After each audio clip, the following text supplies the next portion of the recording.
Marcel, where are you going with that disc? You are not putting that on again. Marcel, okay, if you press that button, you are in very, very big trouble. Attention. Everybody stop what you're doing. It's time for The Unwritten Rule, a Mizzou sports podcast brought to you by the Believe Network, alongside Payton Haverman and Kenny Van Doren. Here is your host, Jack Knowlton.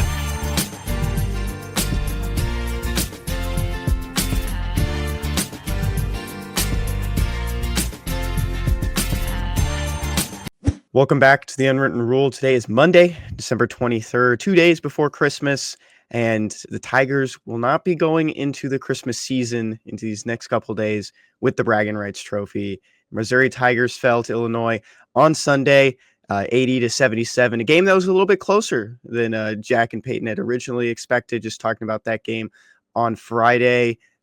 Two teams that, have had some pretty fun games in the past couple years. Dennis Gates' first year against Illinois was a big one, but this time around, Tigers fell right at the final seconds, a couple inches away from tying that game on Jacob Cruz's three with the time expiring.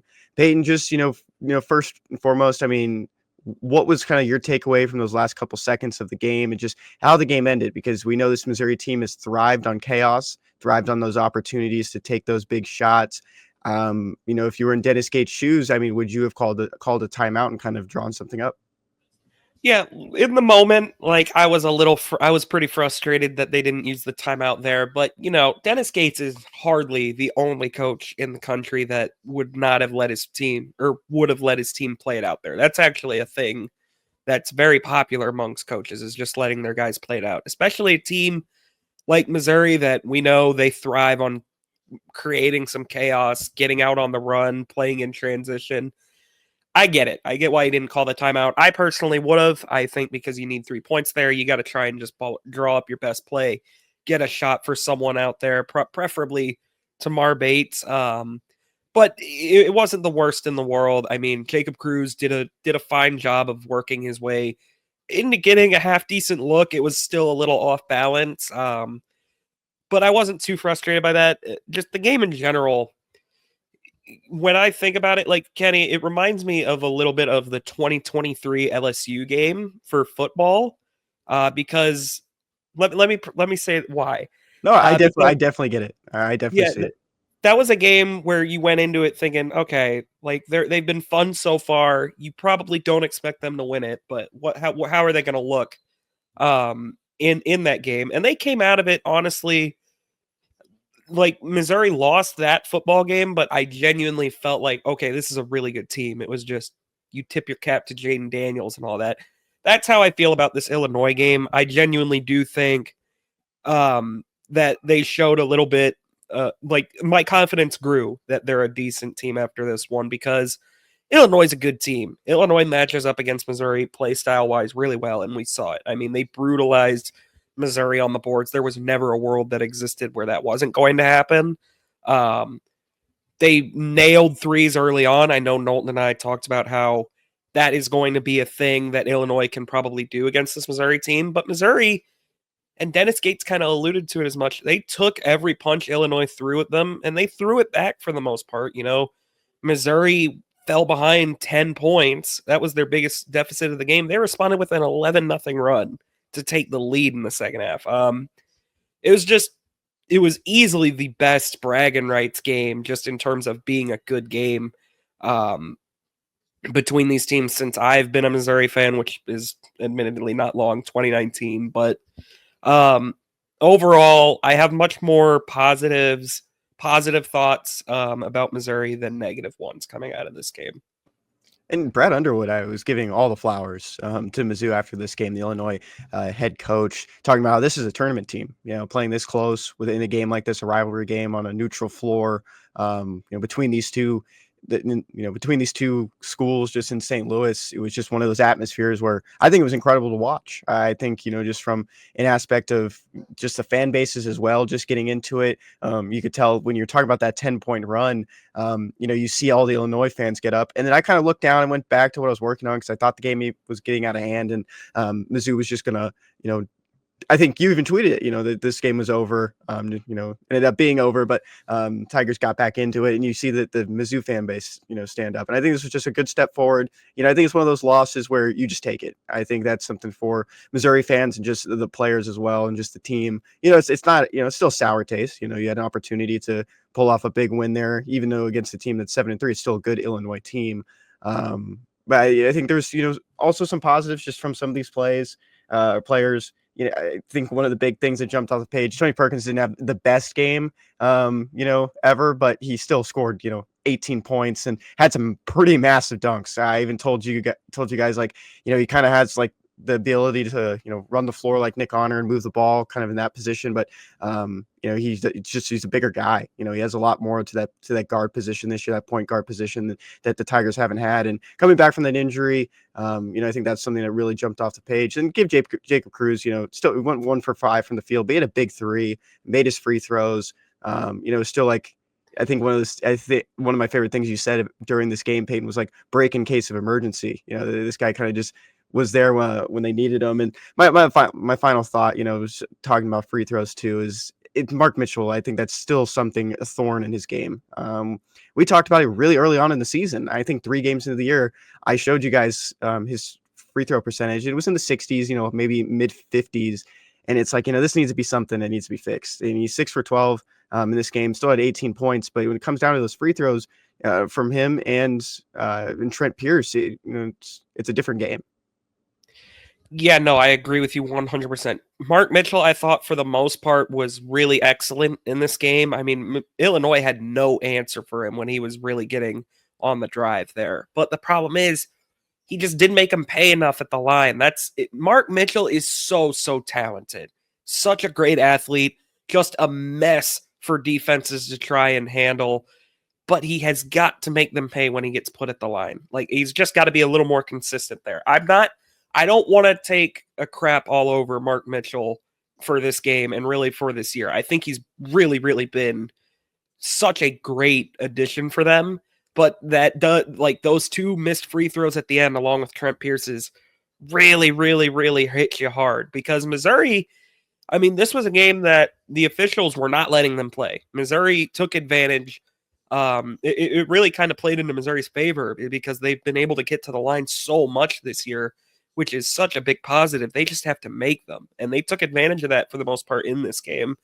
Like you said with Tony Perkins, 8 for 9 from the line, 6 rebounds for him. Absolutely his best game as a Missouri Tiger. I really liked, there were a few weird moments with Tony Perkins, but for the most part, I was really happy with what they got from him. But yeah, Mark Mitchell and Trent Pierce, those missed ones late, gotta at least, I mean, if you even put 2 of those down, I mean, you have it's a very different end of game situation there, coming down the floor. You never know what happens, but again, overall, that's kind of why I think I feel better about this team than not, because they played their style. They didn't get totally played off the floor by an Illinois team that honestly probably matches up with them better than anyone else on their schedule, just in terms of how they play and the personnel they have to do it. And there's still like things they can clean up. Missouri has to be a little better on the boards than they were. Ant Robinson, this is also partly why Tony Perkins having the game he did was so big. It wasn't Anthony Robinson's day. Just got in foul trouble too often. He got played very physical, and I think it was the first time he kind of didn't respond to it super well. He's still a true sophomore. It's going to happen. I'm not worried about Ant Robinson, but definitely a game to forget for him. Overall, I felt like Peyton Marshall had a couple freshman moments, but also had some moments where, I mean, he was the fastest guy to get up the court on that huge dunk he had. Marcus Allen had a couple nice moments. You see it. Like, there is a really, really good team in there. They just have to clean some things up. They have to gel a little more. Marcus Allen, Peyton Marshall, Ant Robinson, your young guys, they had young guy moments. It's going to happen. I'm excited to see where this team can go from here. I really, really think the future, even just with some of these guys, is really, really sky high. And I'll walk back what I said, just maybe it wasn't the best game for Tony Perkins. I'll be honest with you, I wasn't, keeping up with the stats, just watching the game, just enjoying the rivalry. But I couldn't have told you that it was 18 points. Like you said, there were some moments earlier in the game where, maybe some shot selection that we've seen from Tony Perkins where he'll drive into the lane, bounce off the center of the forward, and just, brick a layup. It's just some of those things that we've seen these past couple weeks with him, and still was a very strong performance. 3 guys in double figures with Tamar Bates scoring 17. He had a massive 3 there in the second half. Mark Mitchell had 18, and then Jacob Cruz had 7 off the bench. Payton, from here, though, Tigers have one more non-conference game on the 30th, the same day as the Music City Bowl against Iowa for the football program. So it's going to be a busy day for some Mizzou fans to watch both of them, but of course it is later in the day at 6:30. Last one, Alabama State, and then you move into SEC play. You got Auburn, LSU, and Vanderbilt as the first 3 to open in January. What do you just want to see from this last game? It's not going to be something we're probably going to have too many takeaways from, unless this is like one of those things where, let me look at Alabama State's record. If it's the best 4-8 team in the country, like last season with one of these non-conference losses. But what do you want to see, going into SEC play? Quite frankly, at Auburn is about as horrible a start as anyone could have to SEC play. As good as the SEC is, Auburn, to me, has found a way to separate itself from the pack. I know Tennessee is still unbeaten. They're the number 1 team in the nation right now. Auburn is the best team in the SEC. That is just an unbelievable team. Janai Broome, Baker Mazar. It's a loaded roster. I don't see any way Missouri. That's the only game I look at and think Missouri has absolutely no shot in. So quite frankly, all I want to see out of these next few games, obviously just get a win against Alabama State. I don't even care if you look bad in it. Just get it done. Don't go into conference play with a loss in that one. Just get a win by 1 point for all I care. Out of Auburn, because I'm assuming they're going to lose and probably lose pretty handily, I'd like to just see them not look demoralized after that kind of game. Because LSU is very gettable. They have a couple injuries they're dealing with. They're kind of fading from the pack of the rest of the SEC. So I'd like to see them pick up a win there. Vanderbilt is a tricky team as well. Is that on the road or at home? That's at home. Okay, that benefits Mizzou, obviously. At bare minimum, I want to see Mizzou come out with a win in one of those first 3 SEC games. If they come out with 2, I think that's best case scenario. I don't see a way they beat Auburn. Auburn is just that good. If they play Auburn close, I'll be pretty thrilled with that even. So really, I'm just kind of looking for one SEC win at a bare minimum. I'd like to see them get 2. You probably are looking at a scenario where you got to win 8 or 9 games in the SEC to make the NCAA tournament. It's such a tough conference this year. I think that'll do it. It would have been nice to get this Illinois one because I think you probably only have to win 7 or 8 in that case. But 8, just get off to a good enough start in SEC play. Get a win in those first 3, and I think you're fine. Mizzou is searching for its first SEC win since March 10th of 2023 when they beat Tennessee in the SEC tournament. First regular season SEC win since March 4th against Ole Miss in 2023. We were there, Kenny. We were there. Not for the Tennessee game, but for the Ole Miss. I mean, any final thoughts just from this game, Payton? Tigers up next. Like I mentioned, December 30th is their next game. But any final thoughts just from this border war Braggin Rights loss? No, I mean, it was just a game where it was a really, really good game that Missouri didn't come out on top in. That happens. I don't want to hammer on officiating because it was pretty unbelievably called both ways a lot of the game. That Tamar Bates out of bounds play that led to the 3-pointer was killer. You gotta tip your hat to Kasparis. I'm not even gonna try and say his last name on Illinois. I mean, that turnaround jumper he hit on Mark Mitchell to end the game was just ice cold. Like that, he's a great player. Illinois is a good team. Illinois is going to be a team that probably is a top 5 seed come March. And Missouri hung with them. It really is just that simple sometimes. Missouri was in a battle with a good team, and they didn't come out on the winning end. It happens.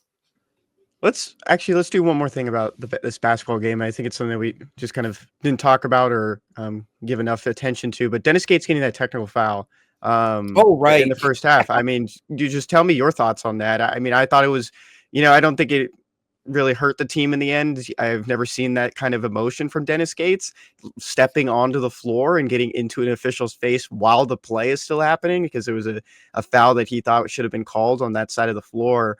What was your just takeaway when you saw that?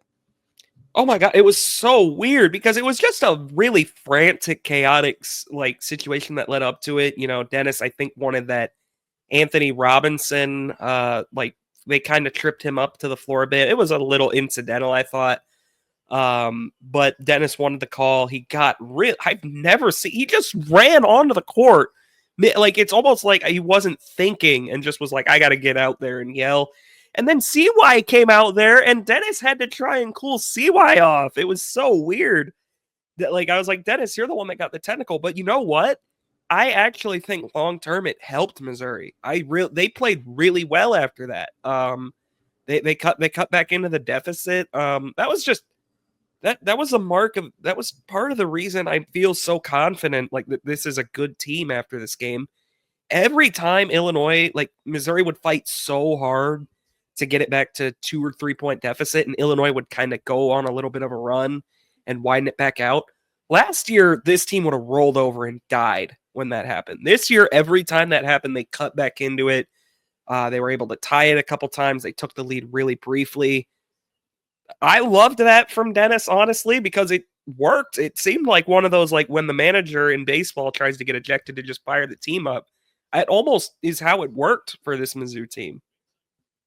Yeah, this was a good quote. Actually, I think too with the CY part of it, I think CY was trying to cool him down, and then But then Dennis like turned him around and was like, get back. I think Dennis back. was saying, like, I got this, go back to the bench, don't come out here and get one as well, kind of thing is why Maybe I interpreted it as. This was a good, like, post-game quote from him as well. He says he didn't mean to get the technical foul, but he felt it was necessary for the team. In his words, if I did not get a tech, Lord knows what would have taken place the entire game. You could tell he was frustrated with the officiating, and it was just one of those things, like you just perfectly talked about. It's just it fired up the squad.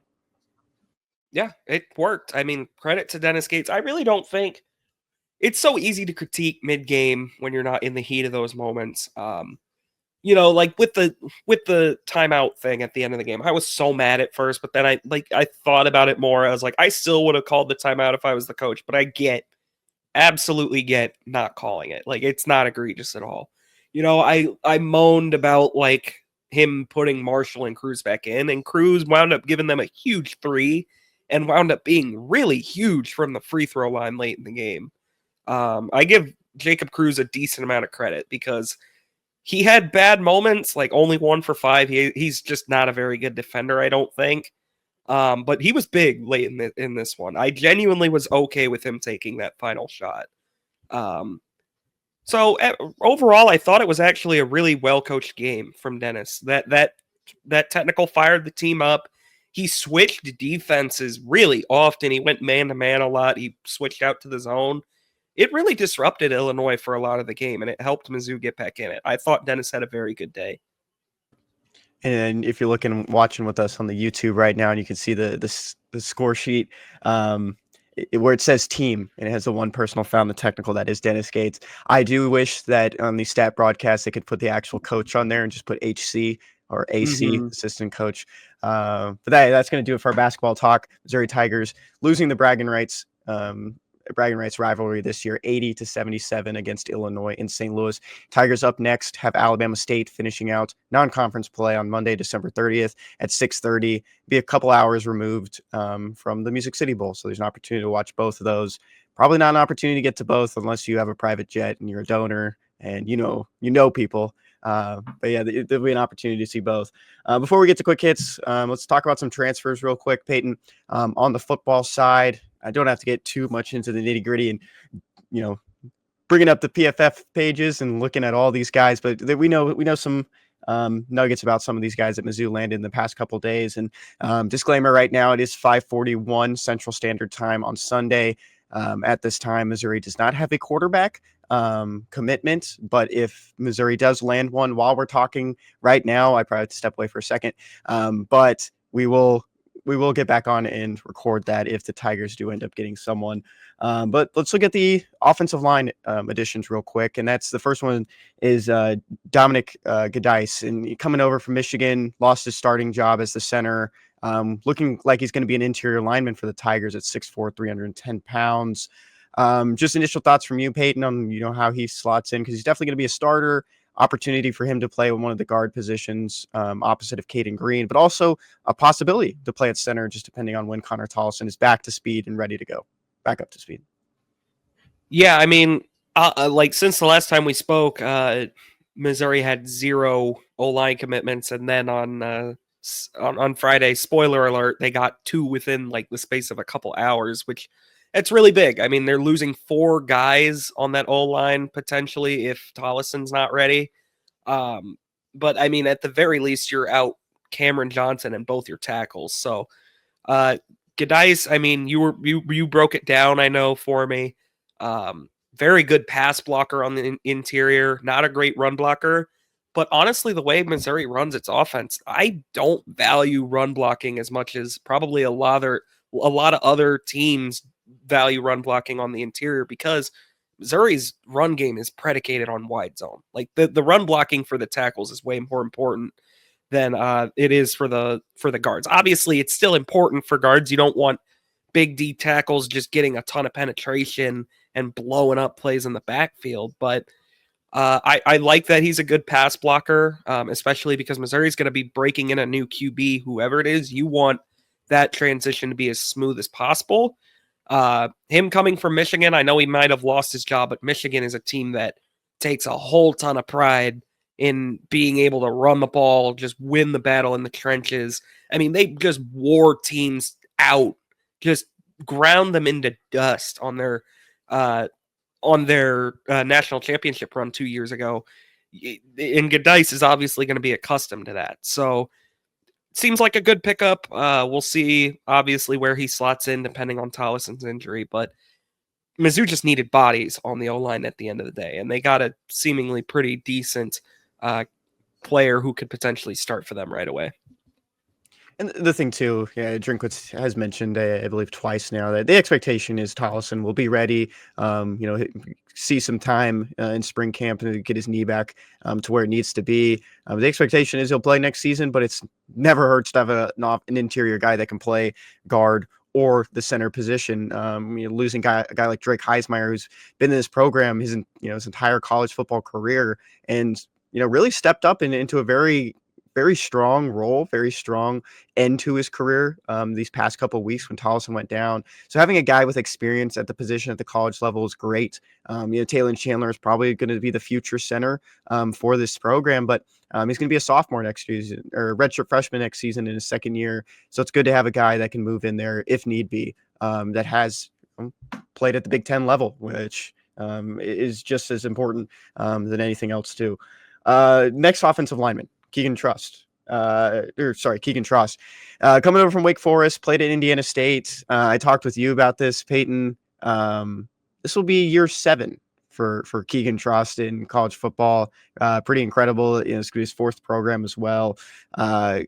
Looking at this though, he's going to slot in at that right tackle spot. That's what the expectation is. He is an offensive tackle. A lot of people are going to say he's an instant starter. Everyone was pretty excited. There was a video that floated around too of when he announced his commitment.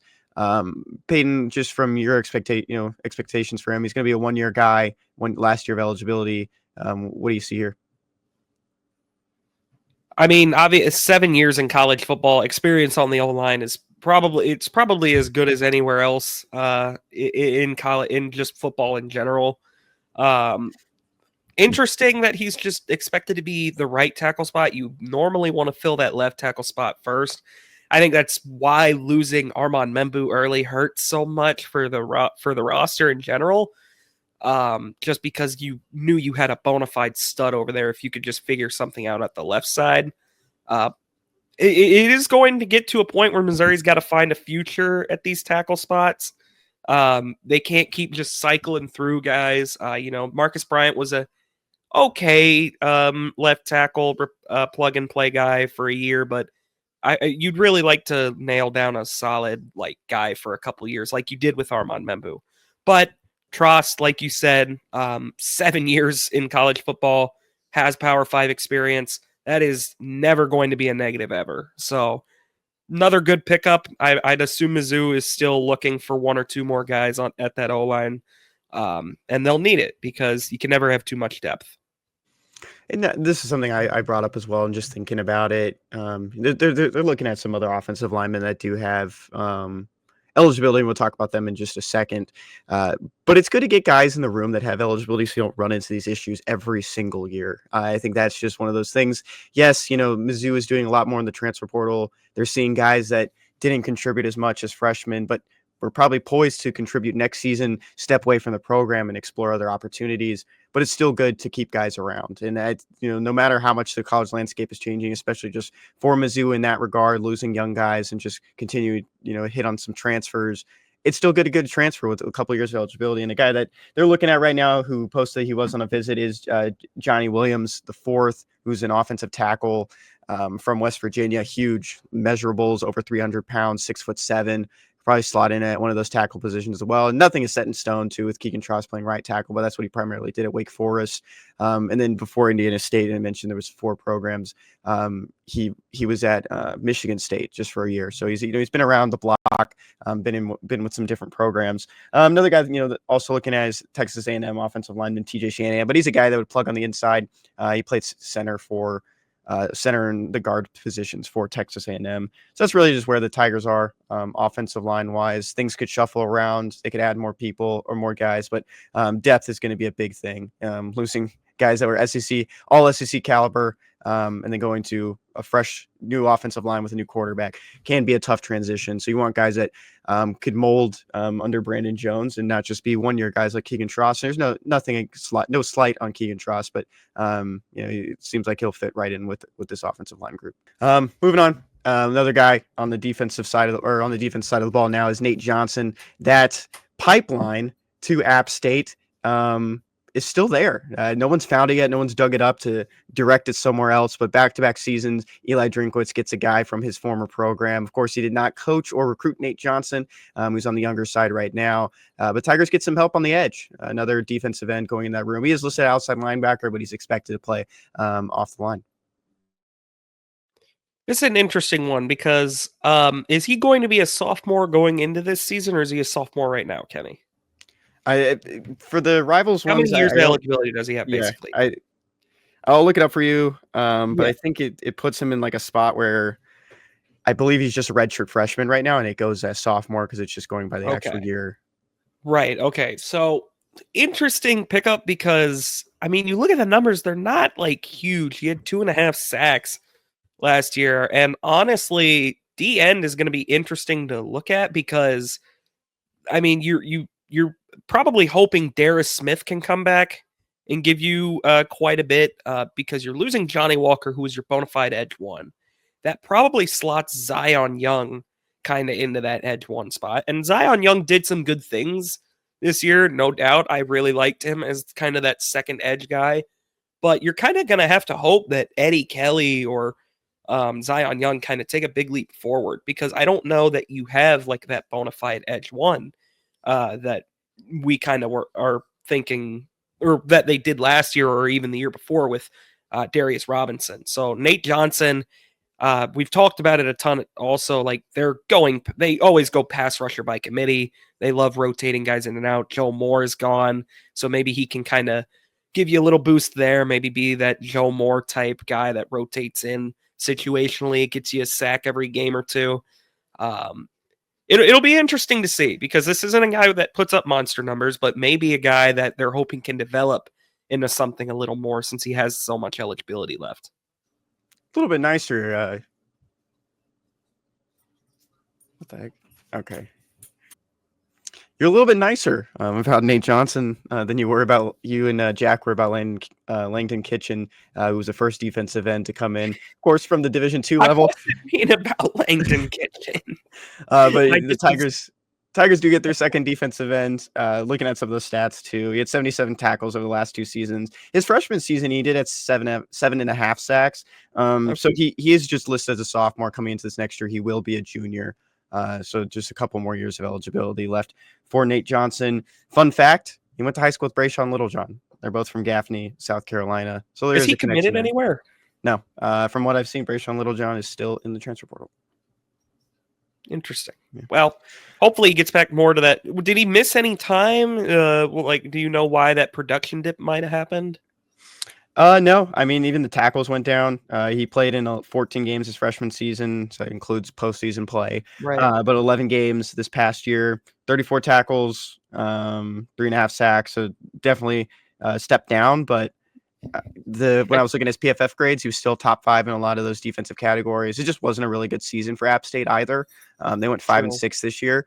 But his tackling grade, that was something that really jumped off. It was almost like pure blue, which is really good on PFF. So that is definitely something that you want to see, because from times, you saw some issues with tackling just with this Missouri defense the last 2 years. But on the edge, that is a good spot for Nate Johnson. Last one for now.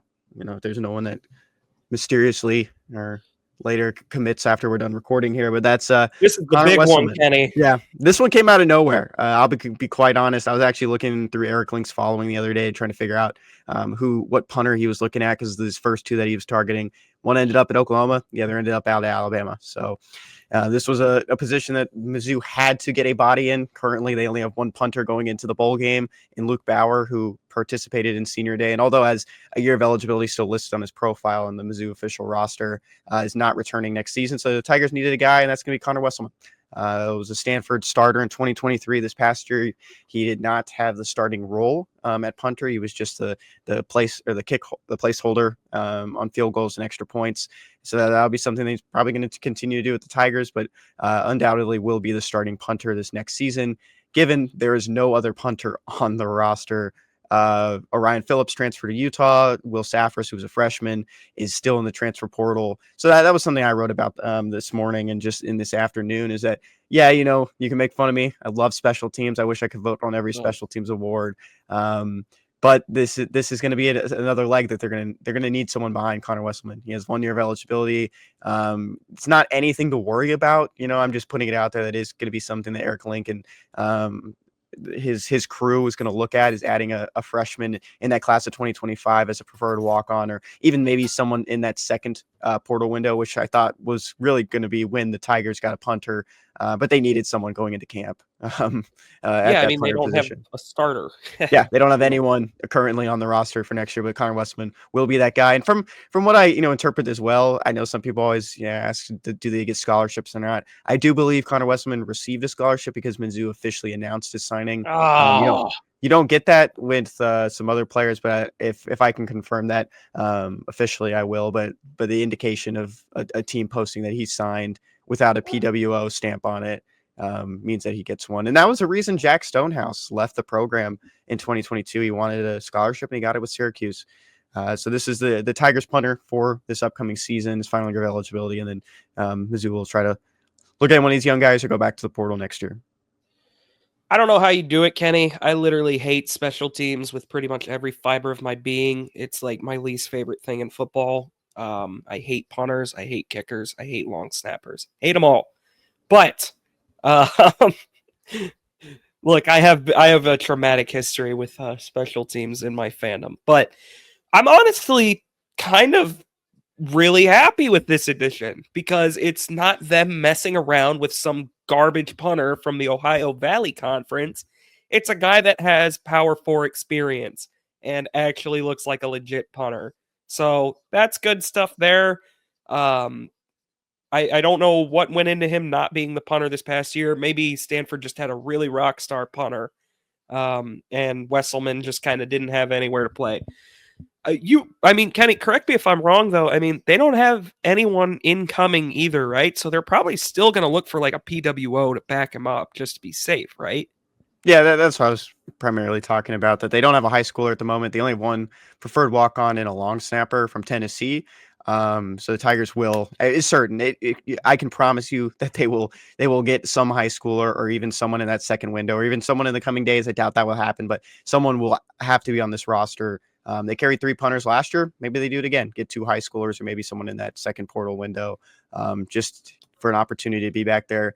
The thing too, losing the job, I couldn't find any information on what happened there. I read an article actually from a Stanford beat writer just in California, just saying that someone else took the job, went over it.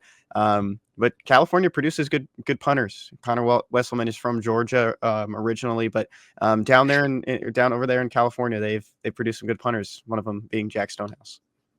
I'm really glad you know all this punter lore because I could not be bothered to find any of it. Kenny, my only other question is, I know they were looking at kickers earlier. Like, I know they were looking at that Rusnick guy who went to Cincinnati, correct? Yep.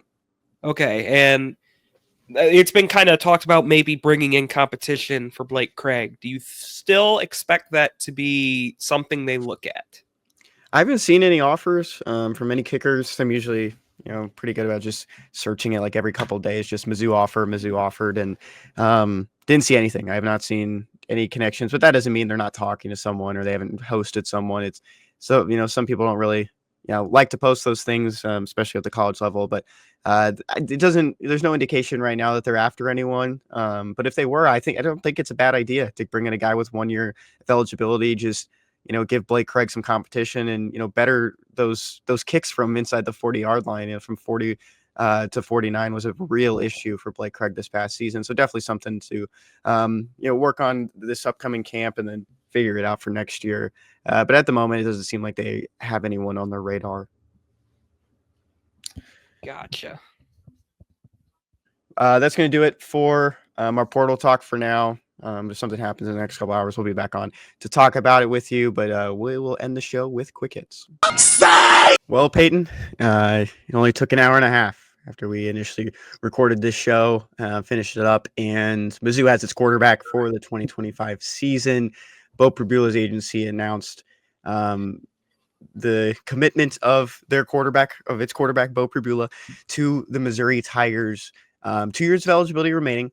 He's a guy who was the backup at Penn State, was a highly regarded recruit as well in his high school class, but with Drew Aller at the point for Penn State, returning for next season, he decided to explore opportunities and got in the transfer portal, received great reviews from players, coaches at Penn State that were going to miss him. But he was still a part of this offense as a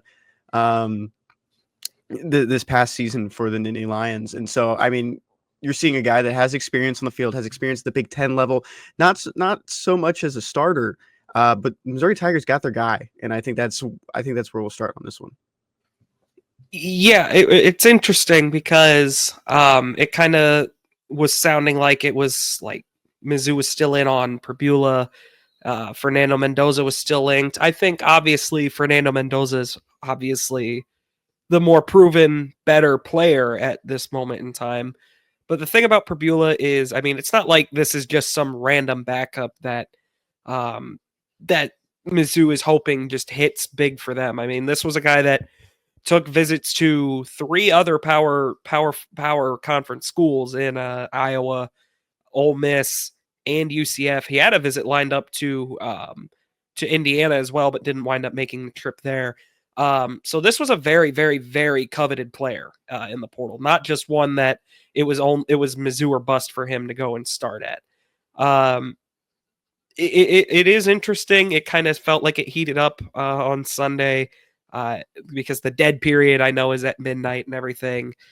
So they kind of probably wanted to know that who their guy was going to be now. And like you said, I mean, he obviously wasn't able to start over. I believe it was Sean Clifford was the starter his first year as a true freshman. So obviously he was never going to start then. Then it became Drew Aller, the highly touted 5-star. And James Franklin and all his teammates. I mean, Micah Parsons, I believe, was someone that shouted out Beau Pribula when he left. James Franklin also raved about Beau Pribula when Beau Pribula left the program. I mean, he clearly is someone that wanted to be at Penn State through their playoff game, but had to leave to find his new home. So I think before even getting into the player part of it, obviously people are raving about Pribula. Clearly there's something there with him being was he a redshirt sophomore this past year, Kenny, or was he a true sophomore? Yeah, he got his red shirt. Yep. Okay, so redshirt sophomore being able to find the field for a playoff team pretty often is encouraging, I think. And I don't know for sure if he's going to be the bona fide starter. I doubt Drink just hands the keys to anyone. I'm sure he'll have to at least earn it. So we'll see. Maybe Sam Horn or Drew Pine jump him, but I think the odds-on favorite is going to be Pribula, obviously. He's a very intriguing player. I'm pretty happy with this, especially after losing out on Moss. Mizzou could not come out of this portal with nobody at QB. They had to add someone. And Beau Pribula is a very intriguing player. I think he sets up a world of possibilities for Mizzou. And people are going to be disappointed it wasn't Mendoza, maybe, because Mendoza is still out there.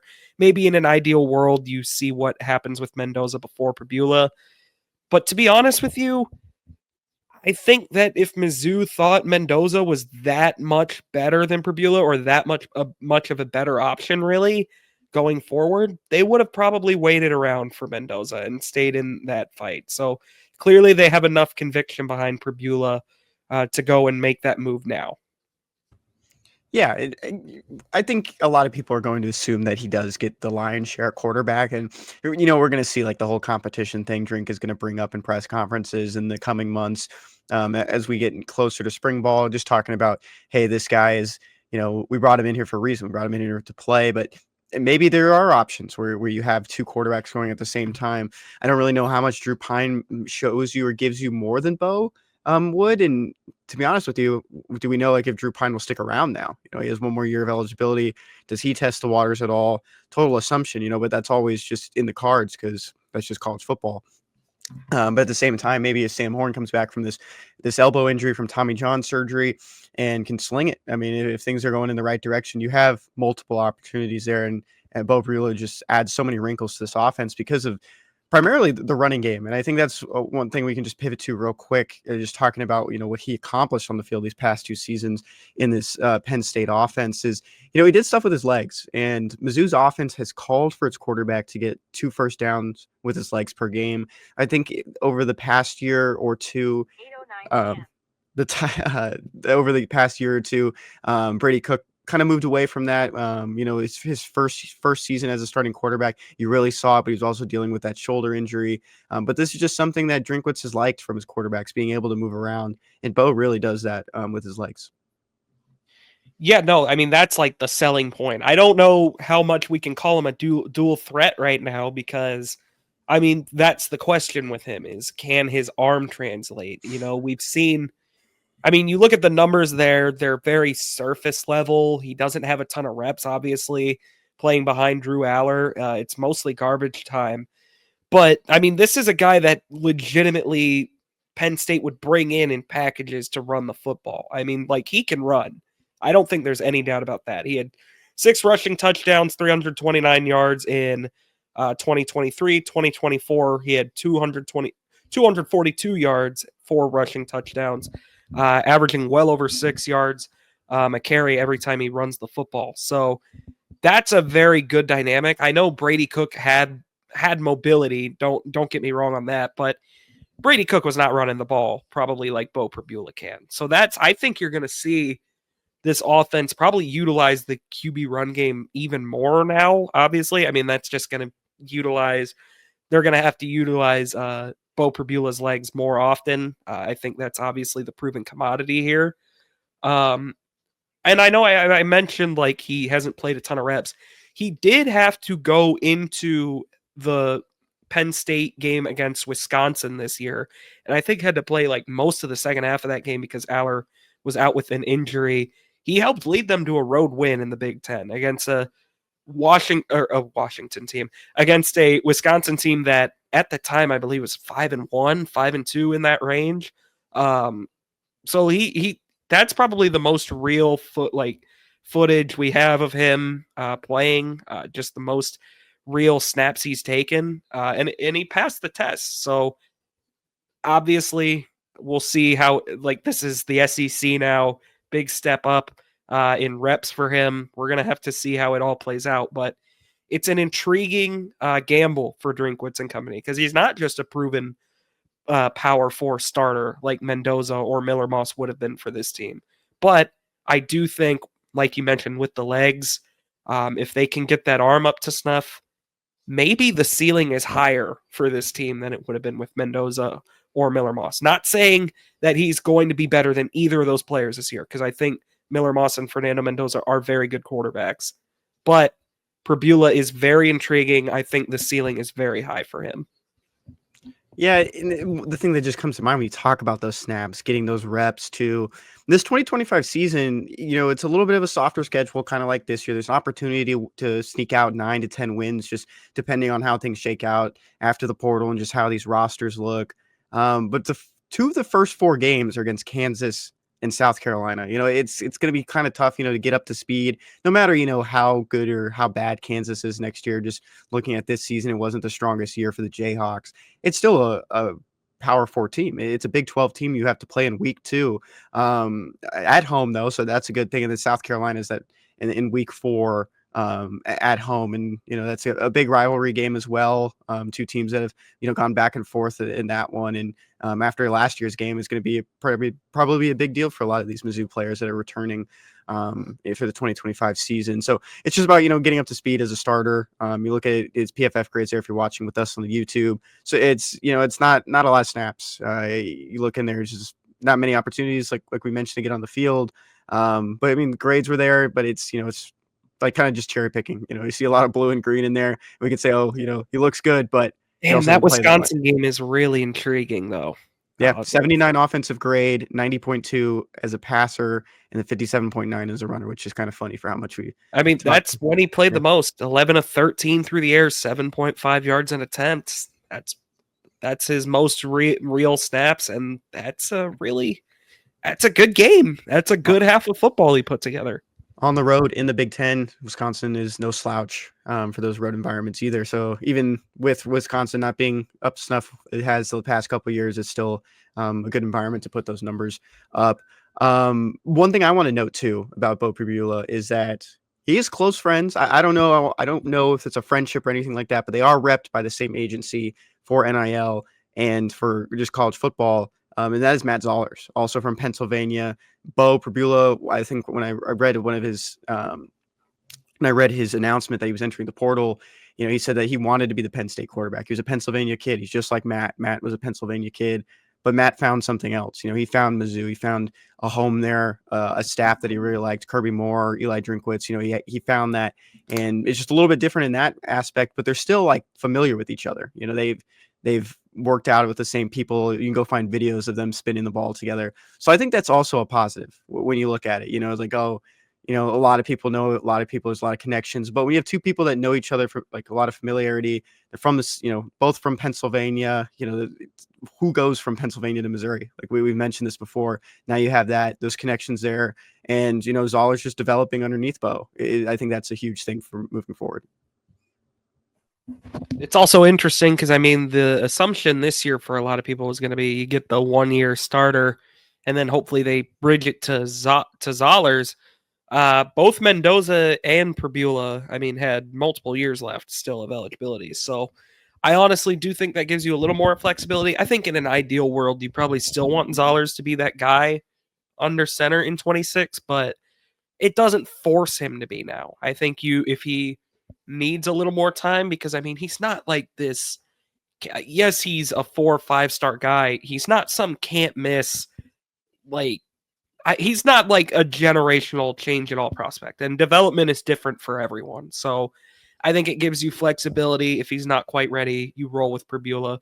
Honestly, even if he is probably ready, and you get you go 8-4, 9-3 with Pribula, you're probably still looking at a situation where Pribula is the guy in 26. So it's again, interesting gamble for Mizzou. I am pretty happy with it. I don't think there was a world where Mizzou was really going to throw elbows and compete for the college football playoff. in 2025, no matter who is at QB, whether it be Moss, Mendoza, or Pribula.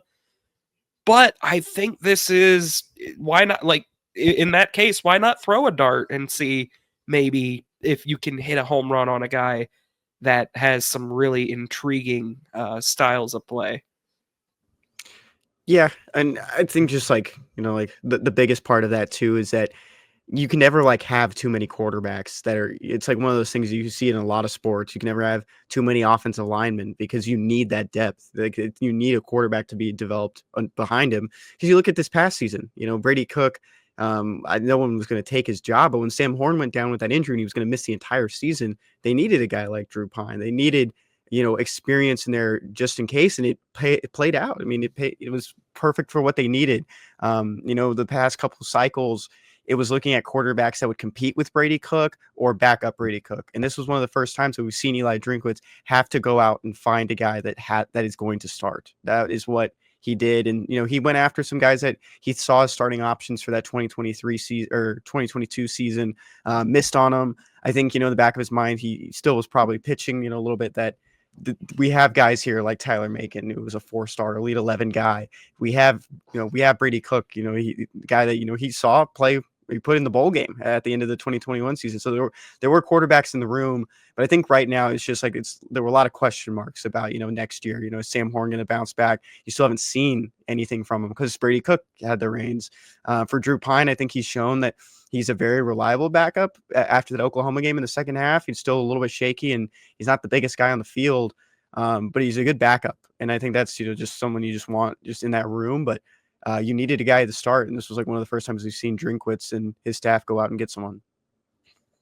And I'll say, even from like just a fan or like optics perspective, it's kind of important that you bring that up because, I mean, that was I remember like when they whiffed on Jaden and JT Daniels in particular, that was such a punch to the gut when they missed on those two. And then Jerry Bohannon. Like, when they lost Jerry Bohannon to USF, I mean, it was like a flat out, like, what are we doing here feeling.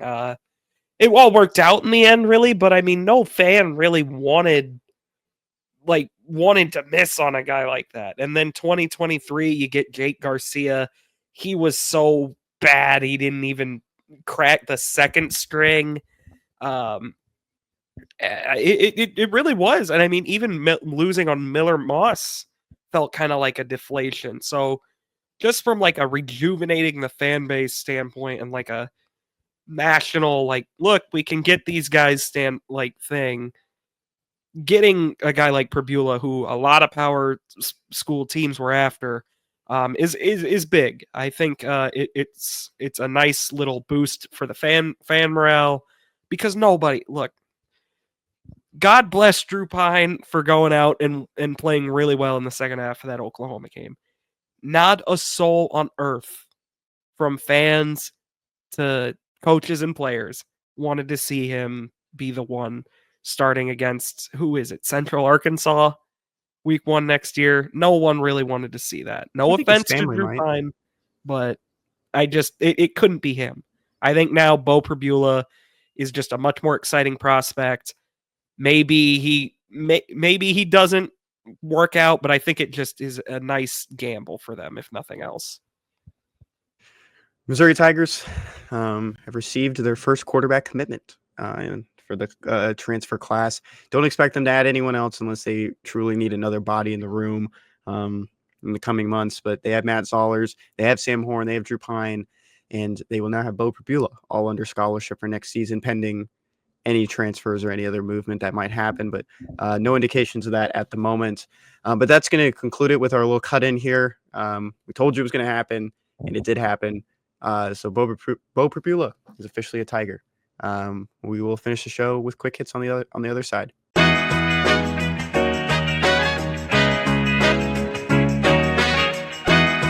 All right, quick hits time. Totally forgot to mention this, but it's only Payton and I on the show today. No Jack Knowlton for the next 2 shows. Yeah, after Jack Knowlton said, I might as well make this a solo show. This is just my show. I own Jack Knowlton.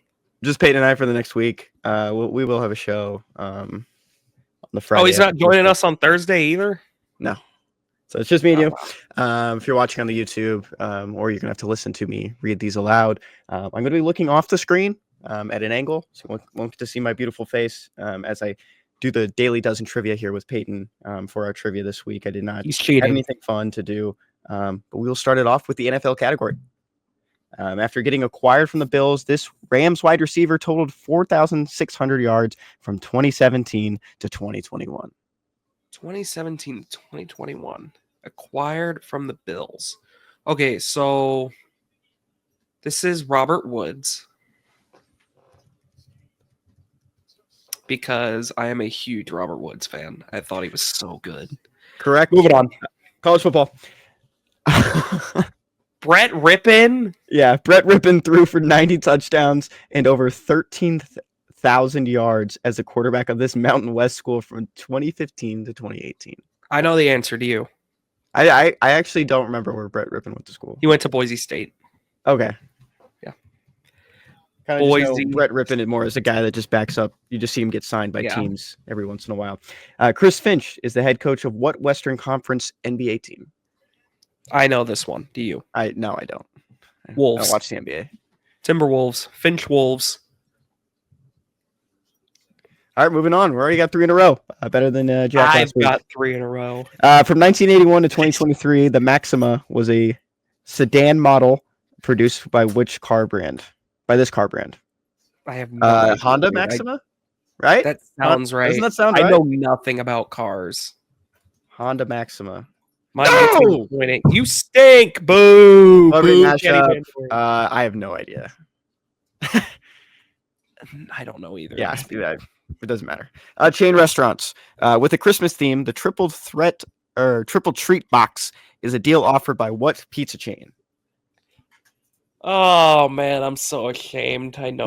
No way. I don't know it. But I'm glad you did. Yeah, I kind of figured it sounds like a Pizza Hut thing. That is funny. My excuse is that I have seen the commercials for it a lot. They have a Christmas themed commercial. Television. With the U.S. version debuting in January of 2020, The Circle is a reality competition that airs on what streaming platform?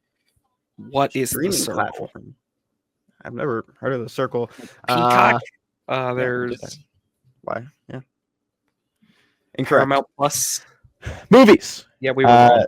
The 1996 Christmas movie Jingle All the Way starred what actor in the lead role as Father Howard Langston?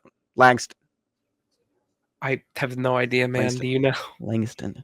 No, I don't. Chevy Chase played. Yeah, I don't think Chevy Chase did this. Yeah, no. Chevy Chase was in Christmas Vacation. No, it's not Chevy Music. Chase. This singer was featured on Wiz Khalifa's major 2015 hit song "See You Again," and then had his own hits with Marvin Gaye, "Attention," and "How Long." When I see you again. Who is it? It's that guy, but I don't. Yeah. It's like on the tip of my tongue. I know. It's like oh my god, I know who it is. I can picture him, and I can't think of his name. Oh, do you know? Come on, this is like music. You love music. You like music more than me. Oh, I feel bad. I know who it is, and I can't think of his name. Oh, Charlie Puth. Yes, that's it. I was thinking Booth. I know. I kept thinking Booth in my head. Yeah. Okay. Well, I started thinking Robin Thicke, and I was like, that's. Not it. I know the Marvin Gaye song because I forget how it goes, but I've heard that song like 100 times. Okay. Looking at the ones real quick that we got wrong. A few correct answers. The Cars one. That's a Nissan Maxima. Very close. Yeah, that's. Celebrity mashup for those that are watching on YouTube. It was Dakota Johnson and Joe. Help me. Sure, I don't know. Manganiello.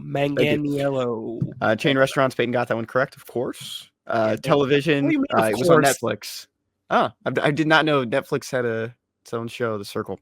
Me neither. But why did you say, of course, when I got the chain restaurant? Because you knew it right. You knew it.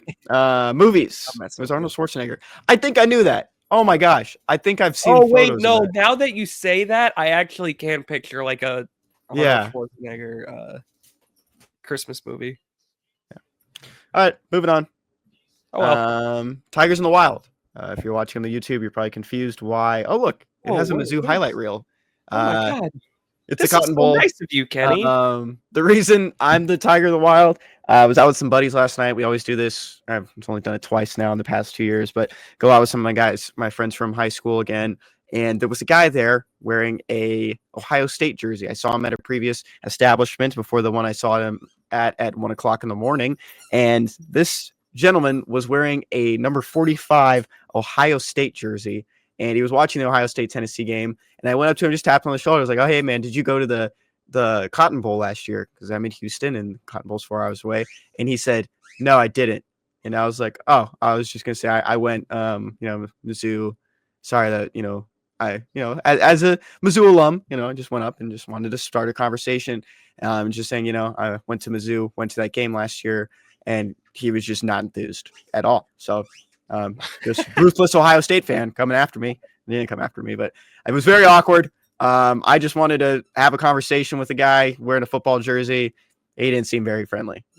So take that how you will. And sorry with the dogs chewing on the toys. If I saw you do that, I would have cringed so hard watching it, because I can totally picture you going up being like so excited, like tapping him on the shoulder, be like, hey man, did you go to the Cotton Bowl last year? Ready to just kind of taunt him. I can totally not even taunt him, but I just wanted to start a conversation with the guy, and he just was not interested. You're a social butterfly, Kenny. That's what they say. Who's your Tiger in the Wild? My Tiger in the Wild is going to be Carmicah Glass, who most Mizzou fans probably have no memory of whatsoever, but he's almost like kind of an inside joke in our friend group a little bit, because I don't know, we just like Carmicah Glass. It was like, I remember Mizzou like staffers were kind of really high on him early, but he transferred like 2 years ago back to UL Lafayette, which is closer to home for him. He's from Monroe, I believe. But he transferred again, and he's transferring close to Kenny's home. He's going to Houston. He's a Coug, Kenny. Whose house? Yeah, I think it even makes it a little bit more fun that Carmicah Glass was on the football team in our Dynasty League on NCAA 25. Our good friend Jack Sobel has been on the show a couple times, and just it makes it even more fun that Carmicah Glass was playing well in that game. He was playing well in real life, and he gets back up to the Power 4 level, so congrats to him. Jack's Tiger in the Wild goes to D-Rob. Darius Robinson, cool headline here. 3 games in, Darius Robinson continues to stack weeks from the Cardinals official beat writer at azcardinals.com. But another good day for Darius Robinson. Picked up a couple tackles and was the feature for this game. Yeah, I think he had his first sack. Did he not? Maybe they didn't count it as a sack. Okay, he did have his first. The Patriots. Yeah. Oh, he had a sack today against the Panthers, I believe, as well. So, good for D-Rob. I mean, I don't think anyone here is surprised by him being able to kind of make a good jump, have some encouraging signs his rookie year. But obviously, D-Rob is someone I'll root for very heavily throughout his career. Yeah, I don't know why this story was posted yesterday. I thought it was posted after the game, but this is from this past week, just how he played. But he did have 2 tackles in that game, a couple of tackles. So good job. Looking good right now for D-Rob, who's coming back from an injury. My headline. I don't usually do this. I don't usually plug my own stuff, but I thought this one was pretty fun. I talked to a class of 2027 offensive lineman and Reese Russell, who is a target in Colorado for the Tigers. Some bigger teams on him right now are Texas A&M and Oklahoma State. But just talking with him, I've just got like a full Colorado vibe. Guy's a mullet. He just seems pretty fun. But he told me he just likes to play smash mouth football. And I just thought, okay.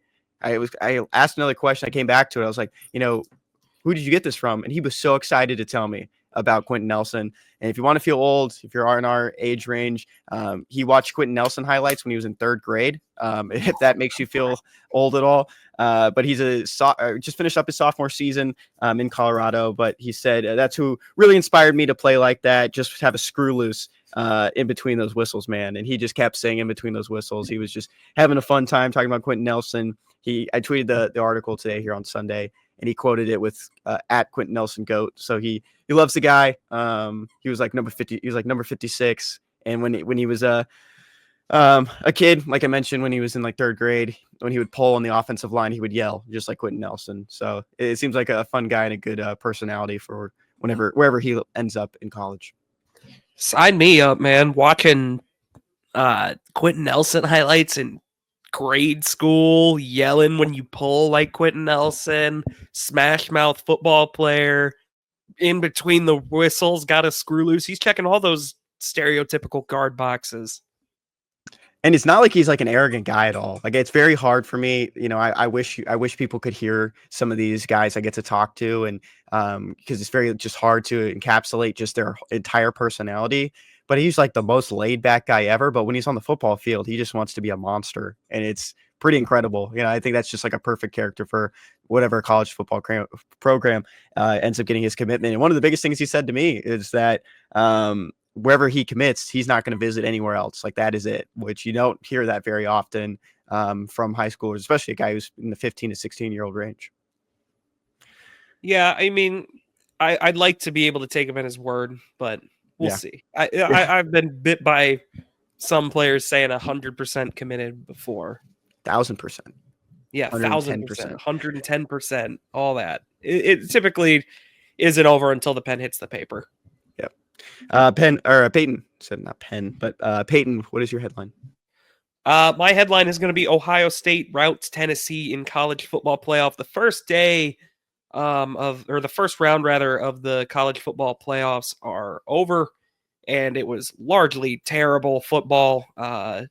Notre Dame walloped Indiana. Don't let that final score deceive you. It was not that close.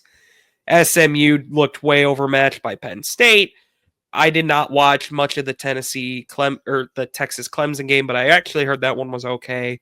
But this one, wow, 8-9 matchup. People were kind of expecting it. The battle of which program is the better one that lost to Mizzou in 2023 was won by the Cotton Bowl runners-up in Ohio State. They absolutely massacred Tennessee. It's honestly the best I think they've ever looked under Ryan Day. So I'll give them credit for that. There is, at a certain point, I feel like a conversation needs to be had about Nico. This guy has no-showed every non-absolute stinker defense he has played. It is really ugly half the time. I don't want to hear about all that conference loyalty thing. I was rooting for Ohio State to win this game by 60 if they could. Tennessee is out. The football was pretty bad. Definitely not the way I think a lot of people were hoping the 12-team playoffs started. Yeah. I think I was excited initially when the 12-team playoff happened, and maybe next season we'll have some more equal competition in some of these games. But I just don't think there's 12 teams that are truly competing for the national title every year. So putting 12 teams all together it's a tough look. No matter what, teams are going to make money. NCAA is going to make money. Football is going to make money by doing this. Yeah. I don't think they would trim it back down to 8 or 6. But sometimes it makes you think maybe they should have gone to 6, because really those 6 teams were the ones people really truly cared about there for a couple of years, because there was a reason. It's always felt like the sweet spot. I don't think more than that. I don't think less than that are typically competing for national title. Like last year, 6 would have been perfect because you give Florida State in still, so you get to reward them for going unbeaten, even though I think it was pretty clear by the end they were not one of the top 4 teams. And you still get Georgia in, who I still kind of think actually was the best team in the country last year, but they just didn't have a way to deserve to be in the 14 playoff at that point. Regardless, 12 is just too much. They're never going to trim it, like you said. I mean, they make too much money off these games, but I will give a thumbs up to the home playoff games. Those are cool. It is kind of cool to see those environments, but the games were not competitive for the most part. Yeah, there was an opportunity there for Clemson to do something, but Texas still pulled away in the end. They trimmed it to a one possession game, 1 score game, but it just never really worked out. Headline: This is a fun one. When Jack texted me this headline, I tried not to laugh. I got it like right before the show started. I think we were just talking about Illinois basketball.